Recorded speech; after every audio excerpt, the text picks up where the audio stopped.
This case wasn't ignored because there were no signs. It was ignored, even though they were already there. Atlanta child murders. They were ignored. In Atlanta, between 1979 and 1981, children began to disappear. At first, the cases didn't seem connected. Different names, different days, different streets. But as the number grew, so did the questions. Families began to notice what others didn't. Patterns that hadn't yet been acknowledged. Because this case was never only about who was responsible. It was about how long it took for anyone to realize what was happening. In the summer of 1979, in Atlanta, Georgia, nothing about the first case seemed unusual. A child was reported missing, then another. At first, these incidents were treated the way many missing child reports were at the time, as isolated events. Some were labeled as runaways, others were believed to be family-related situations. There was no immediate sense that something larger was happening, but the families didn't see it that way. Each disappearance followed the same quiet pattern. A child would leave home and simply not return. No witnesses, no clear signs of struggle, just an absence that grew heavier with every passing hour. Most of the children were black, most came from similar neighborhoods, and most were around the same age. These details existed from the very beginning, but they were not yet seen as connected. As days turned into weeks and weeks into months, more names were added to the list. Not headlines, not national alerts, just names shared between families, whispered in neighborhoods, passed from one parent to another. Because long before the city understood what was happening, the families already did. They began searching on their own, walking the streets, asking questions, holding on to the smallest pieces of hope, even as that hope became harder to hold. And still, there was no official pattern, no task force, no unified investigation, just separate cases, filed separately, handled separately. But something had already started, and it wasn't going to stop. As the number of missing children continued to rise, something began to take shape, not in official reports, not in press conferences, but in the minds of the families. They started to notice what no one had yet said out loud. The children were similar ages, similar neighborhoods, similar backgrounds. They weren't scattered randomly across the city. They were coming from the same parts of Atlanta, the same communities. And one detail stood out more than the others. They were black children. This wasn't a conclusion drawn by investigators. It was something the families understood on their own, because they were the ones living it. They were the ones seeing the faces, hearing the names, feeling the pattern form before anyone was willing to acknowledge it. Some parents began to speak up, quietly at first, then louder. They asked a question that should have already been asked. How many children have to disappear before this is seen as connected? But there was still no official answer. Authorities continued to treat the cases individually. Different files, different investigators, different assumptions. And without a confirmed link, there was no urgency, no unified response, no clear warning to the city. Just a growing number of missing children and a pattern that existed only for those who were closest to it. Because sometimes, a pattern doesn't begin when it is discovered. It begins when people start asking why it hasn't been. By the time more children had disappeared, fear was no longer quiet. It moved beyond individual homes, beyond individual families. It spread across neighborhoods, across streets, across the city. Parents began to change everything. Children were no longer allowed to walk alone. Short distances no longer felt short. Even familiar streets felt different. Some families kept their children inside. Others took turns watching the streets, not because they had answers, but because they didn't.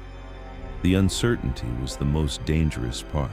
There were no warnings, no descriptions, no clear threat to avoid, just the growing understanding that something was happening, and no one could explain it. In many parts of Atlanta, especially within the Black community, the fear became constant.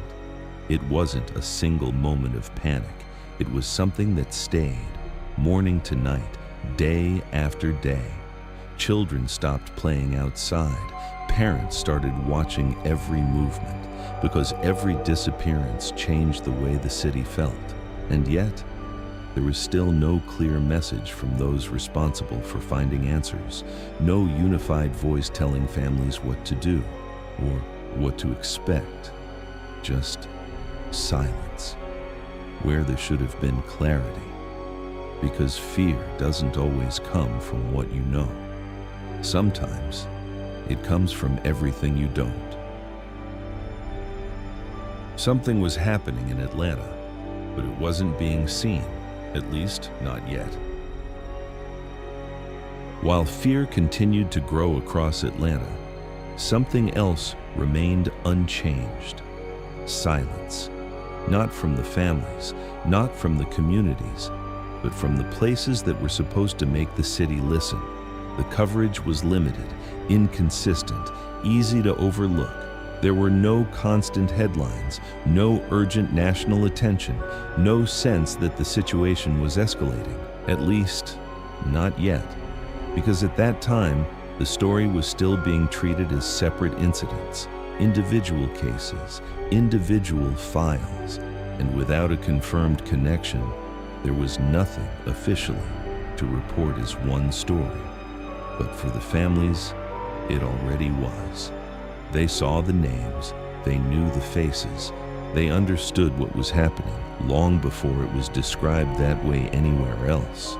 Some tried to bring attention to it, speaking to local reporters, reaching out, asking for visibility. But attention came slowly.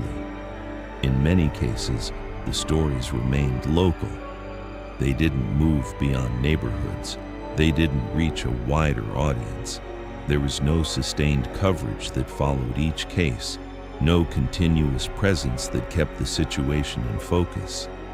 And without that visibility, it was easier for the pattern to remain undefined, because attention does more than inform. It connects. It brings separate events together and allows them to be seen as part of something larger. But here, that connection came late. And by the time it did, the number of cases had already grown beyond what anyone had expected.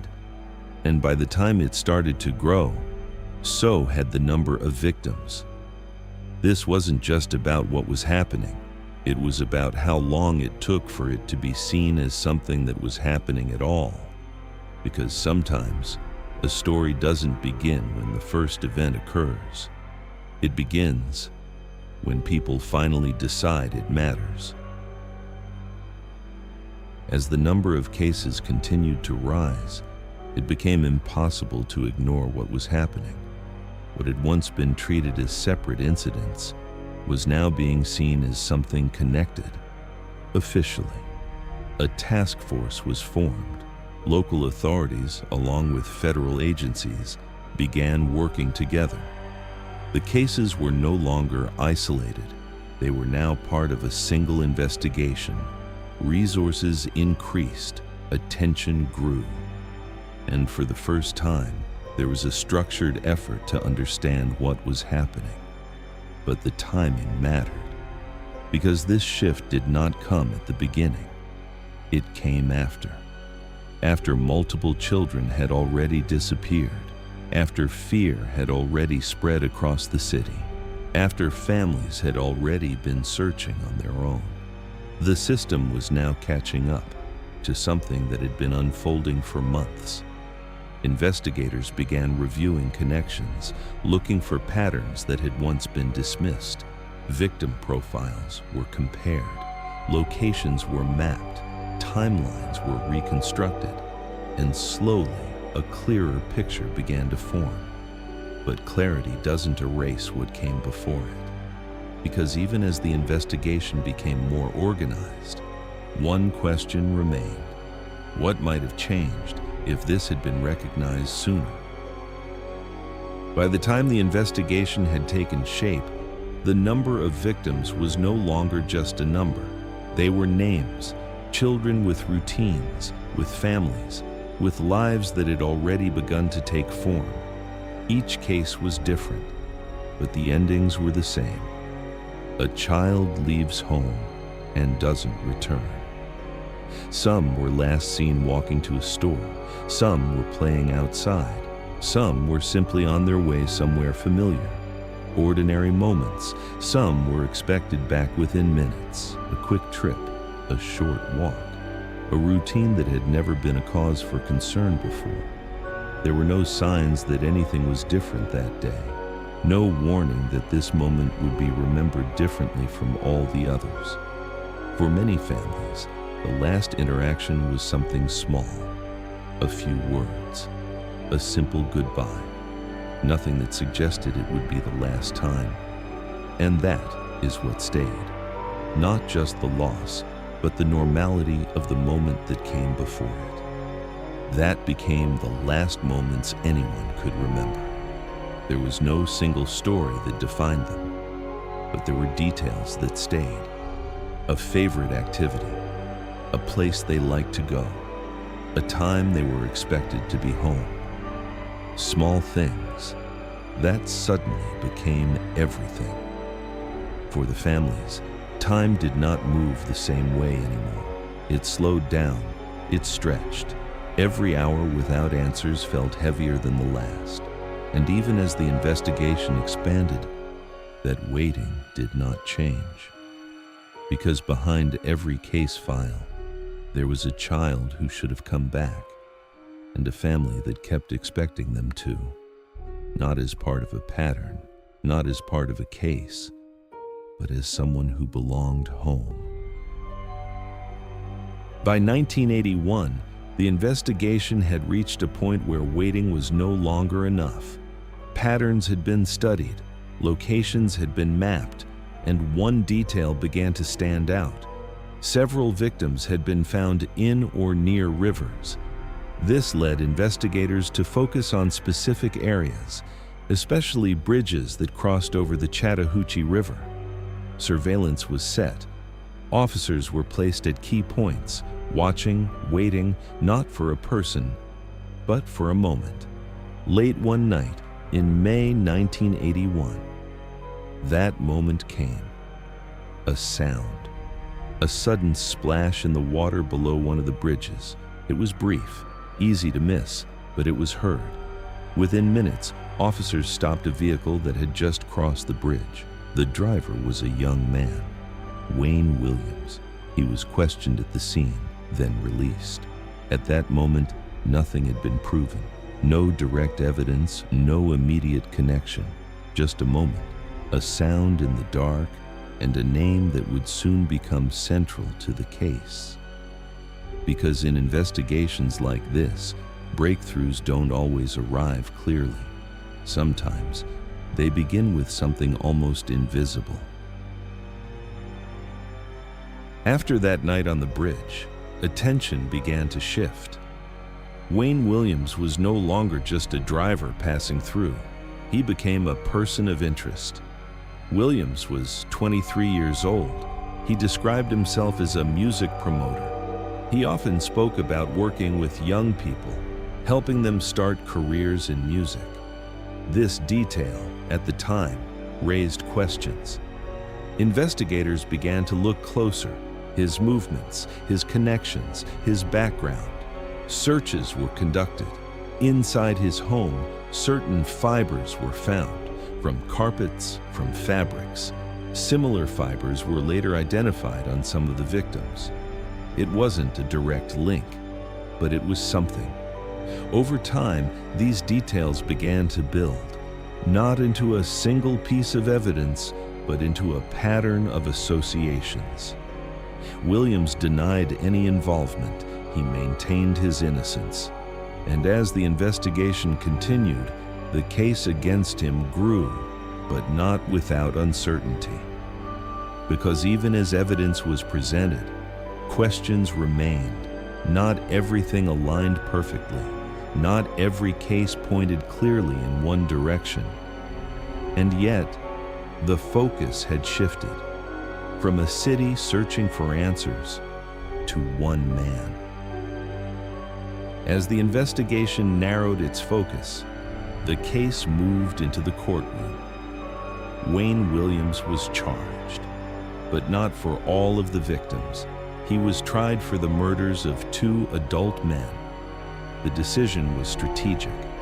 Prosecutors believed these cases were the strongest, the ones most likely to result in a conviction. During the trial, much of the attention centered on forensic evidence. Fiber analysis became a key element.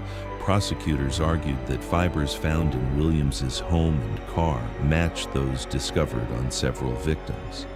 They presented this as a pattern, not a single connection, but multiple connections repeated over time. The defense challenged this.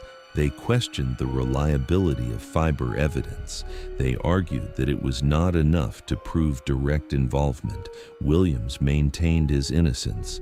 Throughout the trial, he denied any role in the crimes.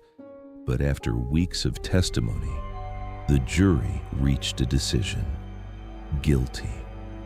Wayne Williams was convicted and sentenced to life in prison. Following the conviction, authorities announced something further. They stated that many of the other cases, including those involving children, were now considered solved, linked to Williams.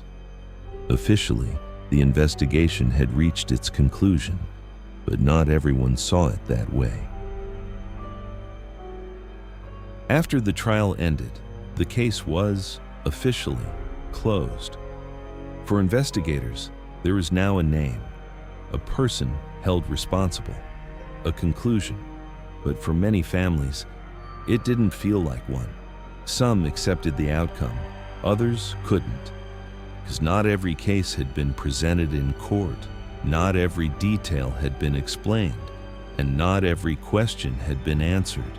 There were differences between the victims, differences in timelines, differences that, for some, suggested something more complex. Could one person have been responsible for all of it? Some investigators considered another possibility, that the cases, while connected in certain ways, might not all share the same origin.